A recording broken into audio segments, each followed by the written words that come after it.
Yes, so it's Lucy Preston, Wyatt Logan, and Rufus Carlin. Our surnames are all sort of callbacks or a nod to Bill and Ted's Excellent Adventure, which is another huge sci-fi influence, along with Back to the Future, and sort of the spectacle of it is a nod to sort of Spielberg and all of that sort of fun and adventure. So it started with a historian, a soldier, and a pilot, played by myself. And basically, the time machine gets stolen by Garcia Flynn, played by Goran Visnjic, who's going to essentially save his family, but we don't really know. He's this guy with sort of middling motives. We're not really sure if he's a good guy or bad guy, but we do know we have to stop him from ruining the past and subsequently the future. So after he steals the mothership, we are tasked with using the lifeboat, which is essentially the smaller, crappier version of the time machine, to find him and stop him from messing up American history and world history as the show begins to go on.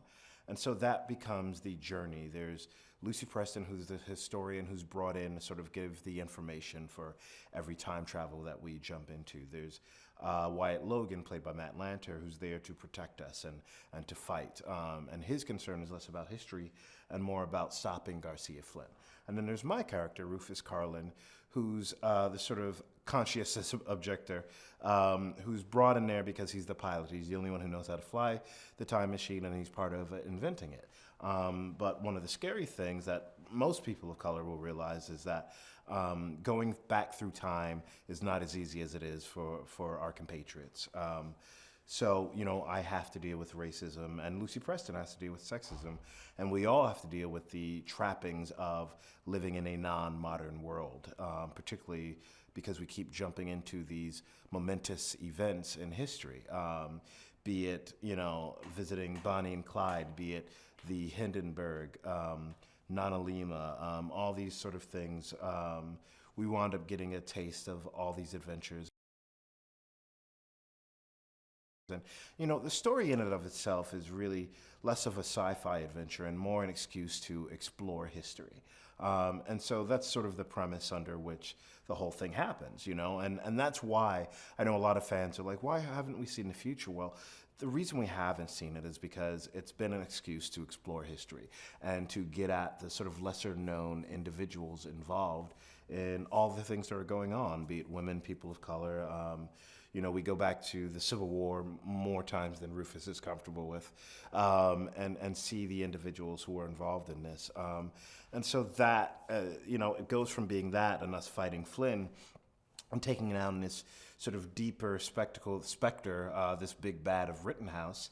And we essentially do that. We essentially are able to go back and defeat Rittenhouse, it would seem, up until we realize that history has changed yet again, not just by Lucy losing her sister, but this time because Lucy's sister is gone, her mother becomes healthy, and we realize that she is one of the heads of Rittenhouse, and that Rittenhouse is really a familial enemy that is very matriarchal. And so it becomes a bigger specter. And although we have captured Flynn, Rittenhouse is still a danger that we didn't even realize it goes. It winds up having these Illuminati-esque, these Hydra-esque tentacles to it that we realize are bigger than we ever thought they were. And that is the thing about Kripke and Ryan that they're very good at, particularly with this series, is that they're able to leave these sort of hanging chads, these cliffhangers at the end of not just the seasons, but the episodes as well. You know, every episode has a turning of the corner that you don't quite realize is happening. That was the exciting thing about playing Rufus, is that this is a character whose character arc has changed every episode, let alone the entire season. And that was the sort of joy and complexity of playing him. You know, the very first episode, he was tasked with being a sort of homebody and a desk jockey who has to go outside of his comfort zone, not just in terms of leaving the office, but leaving his time period, and having to face, you know, the deeper racisms within history and fighting against those. And one of the reasons I wanted to take that part is there was a lot of people that were like, what are you doing? Why are you going back through time? And you know, not just white folks, black folks. A lot of black folks were like, how can you do a show like this? How is it going to work? And not just because they were like, they don't want it to happen, but I think they wondered how this was working and what the episodes would be like. And that was the joy of it. The joy is, I am a fan of sci-fi and history, and to be able to tackle sci-fi in a way that I have not seen myself included in the conversation was an amazing art. At the heart of every story is obstacles. And unfortunately, race involving history is an obstacle that we don't always have an honest conversation about. And so this was really a door to being able to have that conversation, and a way to realize all the ways in which we are involved in history that Hollywood isn't always comfortable with showing or portraying on screen. And so that was really what was great about this, is that we got to have those difficult conversations very early. One of the most heartwarming scenes to me is a very understated one, and that happens in Bonnie and Clyde. And that's when my character, upon sort of surveying the area, winds up helping a little girl drink at a water fountain. And you see that it's at a colored water fountain. There's one for whites and one for coloreds. And we don't particularly highlight it other than you see me helping this little girl. And I think that way of straddling the line of showing the differences while being understated about it and still being a part of history is one of the beautiful ways that Timeless was able to weave all the history of minorities and underrepresented peoples within a storyline and a narrative week to week. No, it's great. No, all of these are great. I have a whole notes. Everyone knows, the fans know this. I have whole notes about there's a character breakdown. This show is very hard because at any given point, we're going to some moment in history and each one of us is hiding a secret that the other doesn't know. And that's kind of the thing about this show, is that there's always secrets happening. And so that was the interesting thing about Rufus, is that Rufus started out being a spy. Rufus started out being this desk jockey, nerdy spy who suddenly is forced to go throughout history, fight for himself, fight for others, and eventually even kill people. And so, there's a huge evolution with Rufus. He goes from being somebody who's actually hiding secrets from his fellow time team members. At the adherence of Mason, at Connor Mason, who's this father figure, this mentor. He's spying on the team. There's this thing where he's hiding this recorder to find out what the team is actually doing while they're going on adventures, at the behest of Mason, who's doing that at the machinations of Rittenhouse. So I'm spying on my own team for Rittenhouse, and then somewhere around Watergate, all the lies and secrets come out. We wind up finding out that Lucy knows that she may be a part of Rittenhouse because of her lineage. We find out that Rufus is spying on the team for Rittenhouse, and really the only one in the clear is Wyatt, who's just this soldier trying to get the job done. And that, to me, is when it becomes a sort of pivotal moment within the time team, because when they're captured by Nanalima in the episode Stranded, I feel like I'm a geek. Like one of the Star Trek geeks at a convention right now. Episode 106, Stranded. So they are wound up being tied up, and they share, after their secrets are out, they wind up putting their bare bones and exposing themselves. And Rufus talks about loving Gia, and they all share this laugh over crocodiles, which is a very real laugh in the show, because I kept saying crocodiles weird. So it kept being this really weird scene where, individually as people, not as characters, as real people in the room, me, Abigail, and Matt wound up really having this connection, because we literally were tied to a couple poles, making each other laugh. And so, it shows on camera. I'm not sure how much of that is real laughter and what's, just between takes and real takes. So that was a big moment for us. So that came about, and then, NASA, when Rufus kills for the very first time, and he winds up killing because he's up against his mentor. Oh gosh, what is his name? Anthony, but he's played by an actor I love. I'm going to mention his name. You can cut it out or not, but I'm going to get it right for my own friggin' purview, because he was Max Headroom, guys. No one in this room knows it, but I love this guy. Matt Freer. Gosh darn it. That's me trying not to curse. I have a horrible potty mouth. Matt Frewer, who plays my mentor, Anthony, I go against him, which is really awesome because I get to play a genius going up against another genius, and he's an icon in sci-fi. He's been in Watchmen, he's been in Max Headroom, Doctor Doctor. He's amazing. We go off and we face off, and I wind up shooting a guy and killing a guy, and it's the first time where Rufus, who's sort of the moral barometer for the team, goes, what is the point of everything? Is this okay? He goes through the same thing with Bass Reeves and Jesse James, where he goes, what are we killing for? And that's the episode where Lucy winds up killing somebody for the first time. We're really a team of murderers, for good. The good team of murderers is the comic book I'm working on next. We'll see how it goes. It's a Vertigo release. So it's it's a really cool thing. And then second season is amazing because we essentially have less of a budget. We've returned to America. But what was great, and why I think the critics and the fans adhered to it, was because we were able to tell more personal stories. Young JFK, the Darlington 500. I go back to NASCAR, World War I, Lucy and her mom.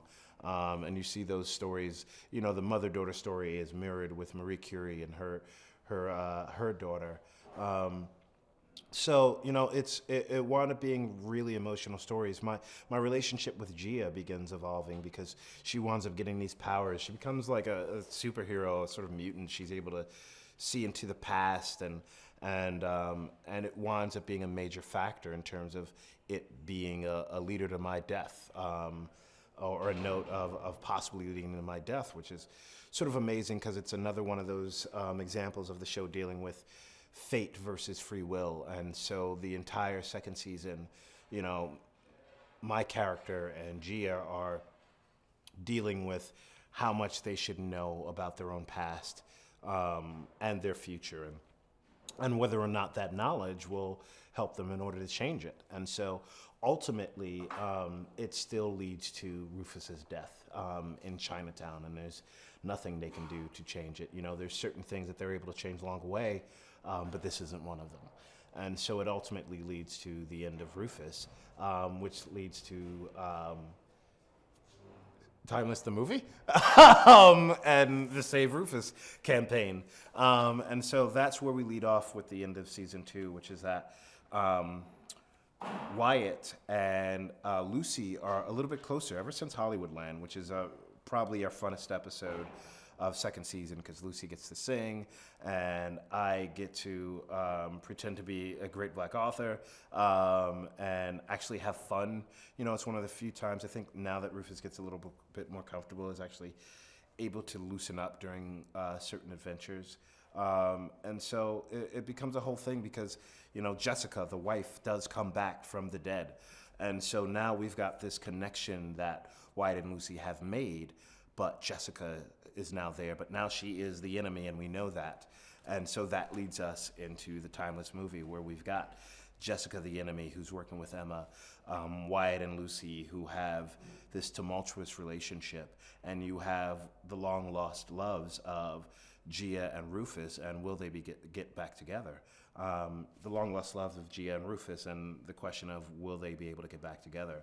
And that was the interesting thing about the finale. For me, the finale wasn't necessarily about will we get Rufus back? It was, how will we get Rufus back? Because in order to do that, we had to break a couple rules of our own time travel show, one of them being that you can't travel back into the past. But we clearly break that at the finale when future Wyatt and future Lucy come back to say, hey, let's get Rufus. So we're doing a very Office, very Doctor Who sort of thing, which I've never seen in American television, which is that we're bringing it back for the holiday movie. And I've always wanted to be a part of a holiday special. Why not? I want to bring my Christmas to you. Or Hanukkah, whatever you might be. Kwanzaa, all your affiliations, we're about that. Which is a very timeless thing, right? It's about all of those things. That would be amazing. That'd be the amazing holiday episode if we could bring all the holiday traditions into one. But we won't. We're just doing Christmas. So it's amazing. I think there is some Hanukkah, because I remember one of the writers saying there's a secret Jew on the set. This was a Jewish writer who said that, otherwise it'd be offensive. So we get to explore a bunch of different things, and that tone of family, or that idea of family, really plays through the timeless finale movie, and brings in the sort of holiday tradition into history, and see how historically things have happened on that day, and what those things were. It's been really fun to see the growth of the characters throughout the two seasons. Agent Christopher, when the show first started, was an antagonist. She was a representative of the government who came to take over Mason Industries. And she's gone from being that to being the protector of us. She's the first person I confide in terms of understanding that, hey, something is afoot.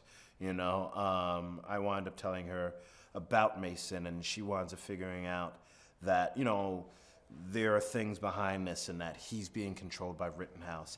And she winds up being a protector to us as opposed to an antagonist, which is something I think Rufus was slow to accept. The same thing happens with Connor. Connor winds up being this figure that you're not quite sure how you should feel about. When it starts out, he's quite obviously a pseudo-father figure to Rufus, but clearly more interested in manipulating him and having control. And that, where his allegiance lies remains to be seen. Agent Christopher, who was always sort of fighting for good, and although she was fighting for the government, she's fighting for what was the goodness of the government. Mason, it always seemed like he was fighting for himself. Well, that wound up being a little less true than it was on the surface, because he winds up fighting for Rufus and fighting to end Rittenhouse. And in the second season, you really see the father-son bond really growing, which was an amazing feeling for me and Patterson, who plays Connor, because we had always been playing these sort of Shakespearean-esque stakes. Throughout the first season, the stakes of our relationship had been peppered through the entire series. We had these clandestine meetings over the recorder, and these power struggles over whether I would listen to him. Ultimately, I decided to fight back against him, and ultimately he decided to fight back against Rittenhouse. The second season is him dealing with the consequences of fighting against Rittenhouse, because he no longer can be the the rich, conceited billionaire that he'd been. He's lost his money and is no longer or control of his funds. He's no longer able to keep the high profile that he's been able to maintain, this sort of Elon Musk energy that he was, this figure that he was the first season, has sort of been downgraded to this man in a bunker who is a little rusty when it comes to the sciences, and so has to rely on Gia and Rufus to maintain that edge and sort of find out what his meaning is when he's no longer this rich, affluent scientist, and then now is this sort of outdated figure with no money, stuck in a hole in a basement, below the earth somewhere. And so you wind up finding out what his true meaning is and what his relationship is to Rufus, particularly in the Down in the Delta Blues episode, where he knows more about jazz than the rest of us, and blues and rock and roll and history than the entire time team. And so he winds up being our sort of guide through our episode with Robert Johnson and the blues heroes of that day. And it's also where, him and Rufus are able to have this full circle conversation about what it means to be a fanboy, because, Rufus was Connor's fanboy, and now he, in that moment, became his mentor to let him know how important he is. And so he winds up finding his true meaning. Lucy, continues to go on this journey of not just fate versus free will, but the predestination of family, and what it means to be a legacy and what the responsibilities of being a legacy are. And she goes from finding out who her mother is and what her lineage is to fighting against that, to once again trying to figure out who she is now that she is a person who is killed. And, they wind up being these people who are trying to save history to ones who are trying to save the people involved in history. And the same goes for Wyatt. Wyatt winds up going from a person who just cares about the mission to a person who clearly cares about. He winds up going from a person who cares about them. It's very hard to say k versus k. He goes from being a person who cares about the mission to someone who clearly cares about his family, which winds up being Rufus and Lucy, and who cares about his woman, which winds up being Lucy herself. And so, the second season winds up being him trying to figure out what he's willing to sacrifice for her, and not just the mission, but at the same time trying to protect the team at all costs, and finding out if he can truly be someone who loves, Lucy, while trying to create and accomplish all these tasks, sometimes failing and sometimes succeeding. And so that becomes a hard thing. He has to deal with the fact that his love for Jessica may have sacrificed the safety of the team. And can he have a full relationship with Lucy as a result? And Rufus is lost as a result. And what is his relationship to Gia? And so all these things are affected as a result of his decisions for still having feelings for his very first love. In the finale, we wind up seeing the two big time periods we see are North Korea during the Korean War and the gold rush in America. And so those are really big. You get to see the sort of, we get to see Desperado, that's not his name. We get to see Zorro, yes, the inspiration behind Zorro, which is cool because, winds up being, which is actually a combination or a compilation of a bunch of different Mexican fighters and bandolitos and bandereros. I think I'm making up these words. I'm not sure that they're accurate. Yeah, sure.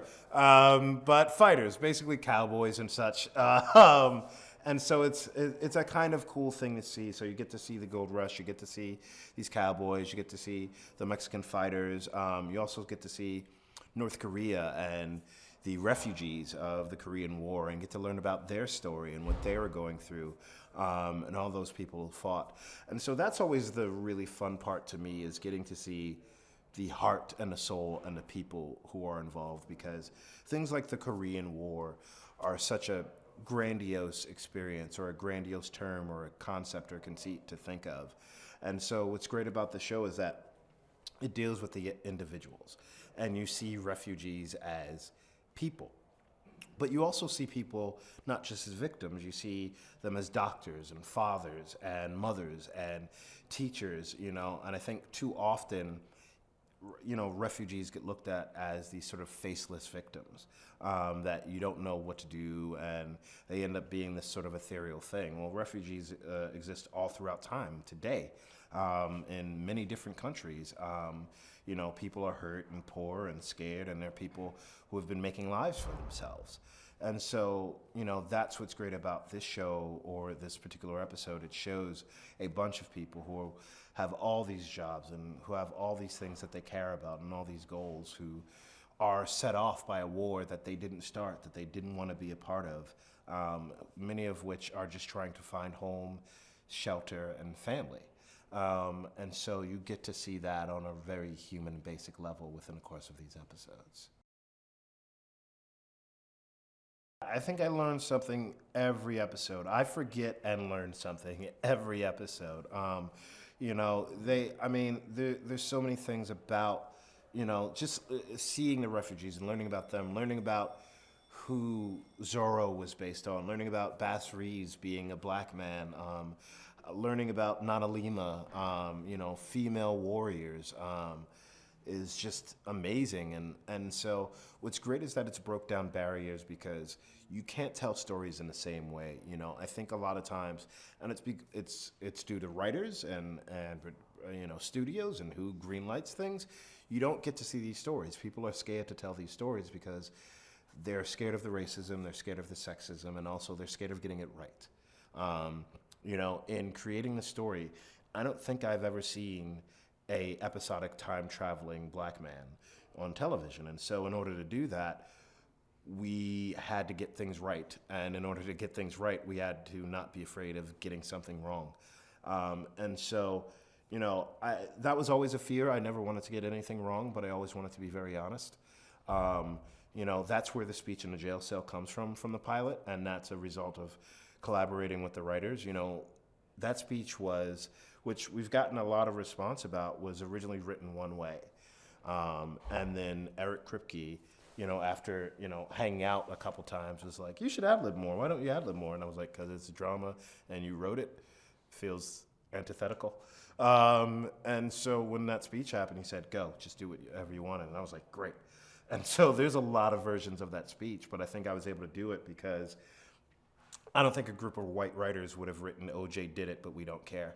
And so, I think that was the interesting part of they had me who wasn't afraid to say things that not everyone is going to agree with. I don't think every black person necessarily agreed with that line, but they understood the truth behind it or, the feeling behind it. And so I think that set the bar for where we were going to go for 2 seasons, and it set the bar for the humor that my character was able to have throughout the show. So I definitely learned a lot, and I think, more writers, producers, networks have to not be afraid to tell these stories.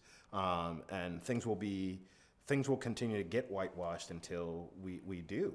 You know what I mean? And so, that is my hope. You can't watch this show and tell the story of the Lone Ranger in the same way, because now when you see Armie Hammer play it, it feels like a lie, because you know that the Lone Ranger was a black man and that story isn't being told properly. And so now in the future, when that story is told, that has to be told with a black man. You know what I mean? We have to tell the truth of it. And so there winds up being an inclusion that you don't see normally.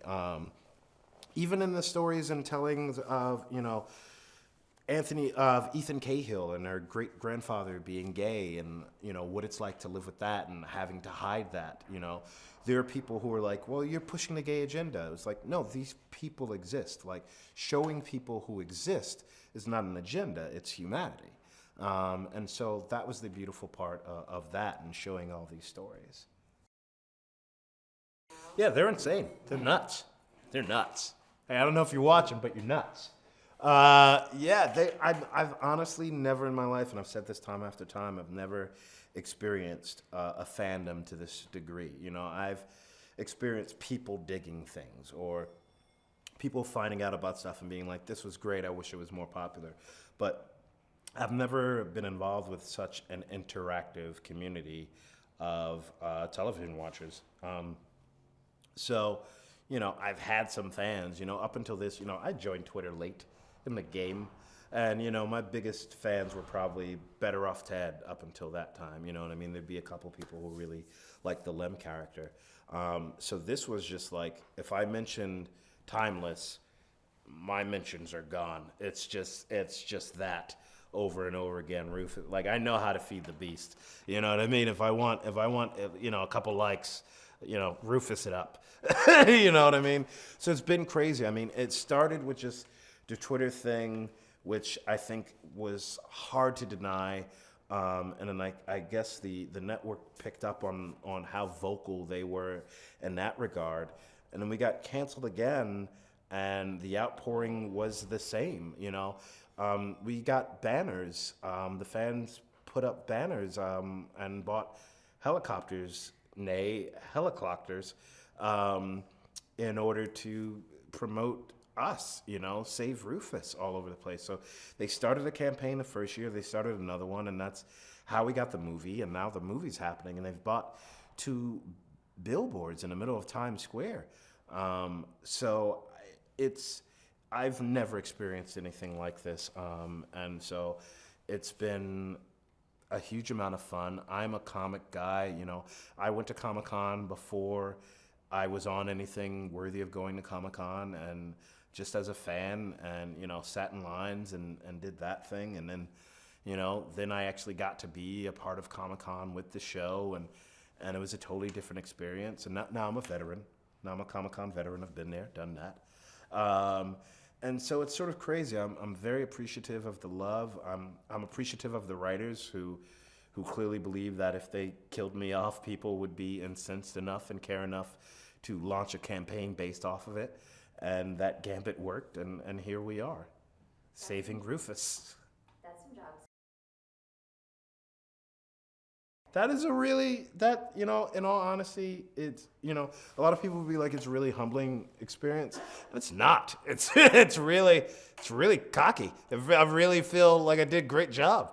I must have done a great job. It's not humbling at all. Humbling is losing your underwear. I gained fans and a banner. I don't know what that is. It's the opposite of humbling. So thank you. They wouldn't let NBC Twitter breathe, There was a whole thing. And that was the other thing, is that they were creating culture. They were creating fan culture on the fly, you know what I mean? There was a joke about Jan being the person who ran the NBC Twitter. And, I ran with it, and then it became a whole thing. And then they would not stop tweeting NBC Twitter. Like, they would try and get something out.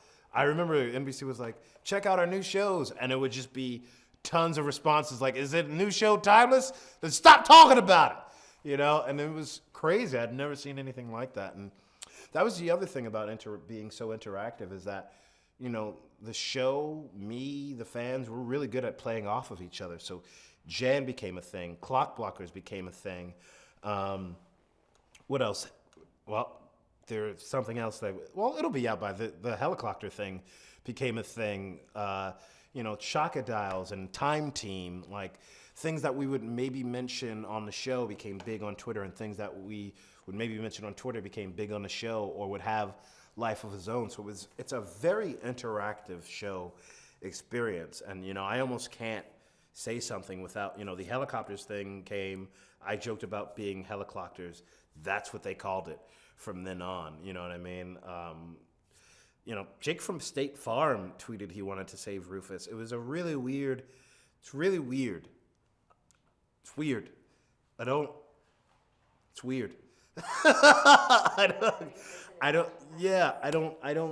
know how you recreate this in any way. It's lightning in a bottle. And that's why it's also hard to say goodbye to this show, because I've said goodbye to it like 2 or 3 times now. So I'm just like, dang it. So is it over? Is this it? Do I have to save the world again? Okay. So I'm assuming this is over, but this is a weird show, man. I've died a couple times. I died already. The show's died. Everyone's dying, man. Jessica died. I think I'm alive now. It's hard, man. It's a lot of roller coasters. That's the show. No, I think they liked the trio, you know what I mean? There is a lot of fan art, and a lot of it, they like the trio, they like the ships, and they like the adventures, you know what I mean? They love our friendship, you know what I mean? There's an episode, the one where I kill a guy in Space Race, that ends with just me, and my phone is off. What is it? Oh, it's time. So there's the trio, they're like, there's an episode that ends where literally it's me and Lucy holding hands. And I don't know that you see that much in a show where, in a shoot 'em up show, in an action show, where it just ends on 2 friends holding each other's hands. The same, there's one where we almost didn't make it back and the 3 of us are holding hands. There's one where I get shot by Al Capone, and, and this was totally Lucy and Wyatt, totally Abby and Matt, where at the end of it, where the ship's going down, you can't tell if it's going to make it, I'm shot, and they just rush to my side, and that's the end of the episode. And that wasn't scripted like that. They felt it in that moment. They had to rush to try and film me. And in my head, because I'm the driver, I'm like, I'm going to get back in your seats, man. We're shaking. Get your seatbelts on. But, I'm not going to make it. Time travel. Sickness. But they just came at it, and it winds up being really beautiful. So I think they appreciate the friendships. They also appreciate the relationships, There's a big will they, won't they with Wyatt and Lucy. And what I'm glad about is that they did. I'm glad they actually got it on. A lot of times shows wait forever before, the characters, fuck. No, so, I can't use that. A lot of times shows wait forever before the characters consummate their relationships. And so I'm glad we got this pretty early on in the second season in one of our funnest episodes.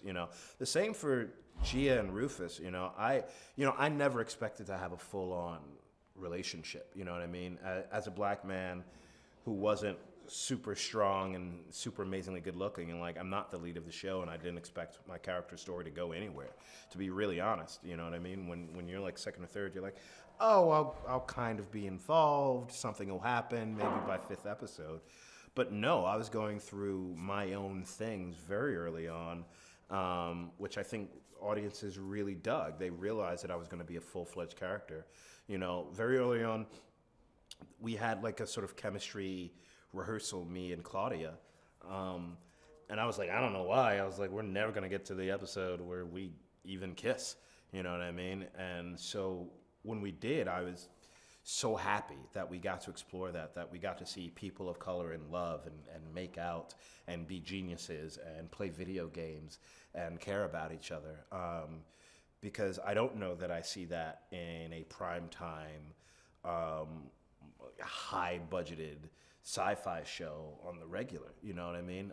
It was great. And to have this father-son relationship with Connor, another couple of people of color geniuses just going through the machinations of relationships, was a beautiful thing for me to explore. And being a genius at the same time. So I think people really adhere to that. They really dig me and Claudia's relationship. If you're a nerd, you definitely dig two nerds in love. You know what I mean? And to see them do that and conquer things. And also, she's a badass. The show is really good about writing women. You know what I mean? This organization, Rittenhouse, is very matriarchal. Do you know what I mean? It goes from being Lucy, her mom, Emma. They're really the big badasses. Claudia Dumet, who plays Gia, she is too. And the fact that her character evolves and we evolve together, is really, really awesome to see. Wyatt and Lucy, as much as you root for them, are very dysfunctional because there's a dead woman in the midst of all of this, And I think it was really cool to see Rufus and Gia because they didn't have all that baggage to deal with. The only baggage they were dealing with was, Rufus's own fears and just being a couple geniuses trying to fall in love while saving the world and traveling through time. Yes, my favorite moment. So my favorite moment was my speech. Clearly, it was great. Okay, all my favorite moments are whenever I ad-lib. Okay, so that speech was my favorite moment. Flint it up with Goran was my favorite moment because I love working with Goran, and we got to have our own time-traveling detective show for about an hour. My other favorite line is when I go, "Oh my God, I suck at picking friends," because it was just such the neurotic aspect of Rufus.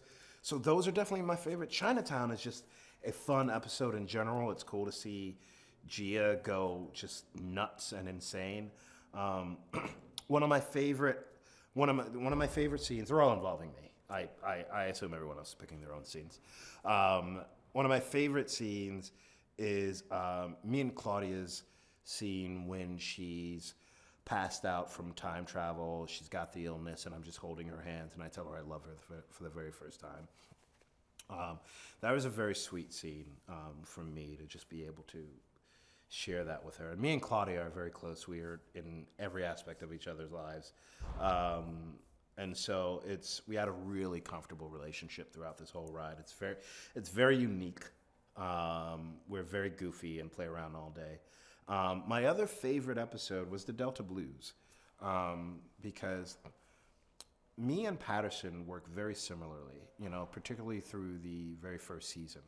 We would do our own work, we'd highlight and score, and then we would come and then we'd rehearse. Before the scene started, it would just be me and him in the trailers and just go off and back and forth. And we'd talk about our backstories. And, a backstory that we wound up talking about wound up making it into the show where he, and I don't even know if the writers did this on purpose, but we talked about how he probably, scoped me out in college, scouted me out in college, saw me. I started working for Mason Industries. You know, I was probably down and out. He probably sent people there to make sure I was never going too crazy. You know, a guy or two from Industries who made sure everything worked out. And so it had been a backstory we had worked on, particularly because a lot of our scenes were very similar in the first scene. A lot of the scenes were about, am I going to record or not? And him forcing me to do so, and why am I doing this? And this push-pull. And so I really regarded him personally as a mentor and as a father figure, because I'd also seen his work. And he had done great work, and he had come from a Shakespearean background. And I come from a theatrical background. I came from doing theater and nonprofit theater. And so when we got to Delta Blues, there's actually a scene in the end, in the season finale of the first season, where after realizing that Mason was playing 3D chess, he had played Rittenhouse for Fools, and I realized for the first time that he wasn't necessarily the bad guy, that he had our best interests at heart. We wound up having a talk right before I go visit Gia. That scene was cut, but it was one of our favorite scenes because me and him in real life had been going through stuff, and then on set had been going through, on the show had been going through stuff, and wound up resolving it all at the same time. You know, we're very into our characters. And so that payoff by the time we got the second season of him being destroyed, and then Delta Blues comes about and he winds up time traveling with us, and I wind up mentoring him.